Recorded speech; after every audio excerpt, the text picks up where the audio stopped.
দুৰ্নীতিৰ সদাগৰ ববুল আলীৰ এইবাৰ চকু পৰিছে আনৰ ম্যাদী মাটিত।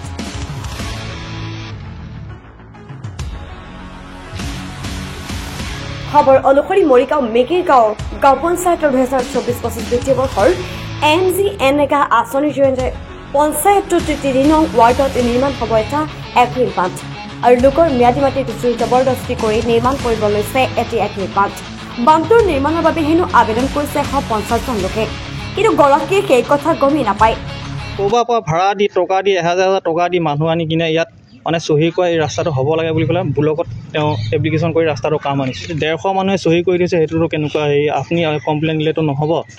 দৰাচলতে মেকিৰগাঁও নিবাসী আয়ুব আলী নামৰ এজন লোকে মেকিৰগাঁও জামে মছজিদ আৰু তেওঁৰ ঘৰ কাষৰ অলপ মাটি ৰাজ্যৰ আহ্বানত চলাচলৰ বাবে এৰি থৈছে আৰু সেই এৰি থোৱা মাটিতে ববুল আলীয়ে নিৰ্মাণ কৰিব বিচাৰিছে একুইল বান্ধটো, যাক লৈ বাধা দি ভুক্তভোগী আয়ুব আলী আৰু তেওঁৰ পৰিয়ালসহ নাপতিয়াক মুক্তাৰ হুছেইনে অভিযোগ হিচাপে এক আবেদন দাখিল কৰিছে কপিলী উন্নয়ন খণ্ডৰ খণ্ড উন্নয়ন বিষয়াৰ ওচৰত।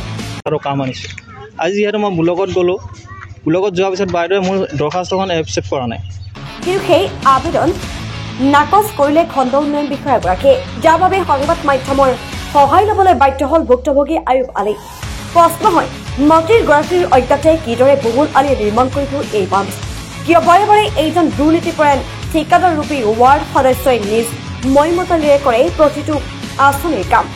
অন্ততঃ এইবাৰ এই আঁচনিত হস্তক্ষেপ কৰি উচিত তদন্তৰ ব্যৱস্থা কৰিব নে মৰিগাঁও জিলা পৰিষদৰ মুখ্য কাৰ্যবাহী বিষয়া আৰু জিলা আয়ুক্তই? ইয়াৰ উত্তৰ সময়ে দিব।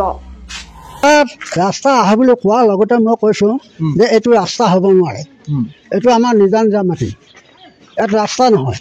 আমি বাট সৰু সুৰা ঠেলা এখন যোৱা বাট আছিলোঁ, ঠেলাখনো নাযায়, ৰাইজে কোৱাতে মানে অকণমান ঠেলা যোৱা বাট হৈছিল। এই ৰাস্তাটোৰ প্ৰথম যিদিনাখনে ববুল আলীয়ে মানে ৰাস্তাটো কাম কৰিব আহে, মাটি পেলাই থকাৰ কাৰণে মই বাধা কৰিছিলোঁ যে মাটি পেলাব নালাগে, যিহেতু আমি গম নাপাওঁ আমাৰ নিজৰ পটা মাটি আছে আৰু মহম্মদ মন্তাজ আলী তেখেতৰ নিজৰ পটা মাটিৰ সন্মুখৰ মাটিখিনি তেখেতকো জনোৱা নাই, মোক জনোৱা নাই, আৰু হিচাপে আয়ুব আলী বুলি কয় এইখনত চহী আছে আয়ুব আলী আৰু ৰহমতৰ, তেওঁলোককো জনোৱা নাই। ক'ৰবাৰ পৰা ভাড়া দি টকা দি 1000 টকা দি মানুহ আনি কিনে ইয়াত মানে চহী কৰা এই ৰাস্তাটো হ'ব লাগে বুলি ক'লে ব্লকত তেওঁ এপ্লিকেশ্যন কৰি ৰাস্তাটো কাম আনিছে।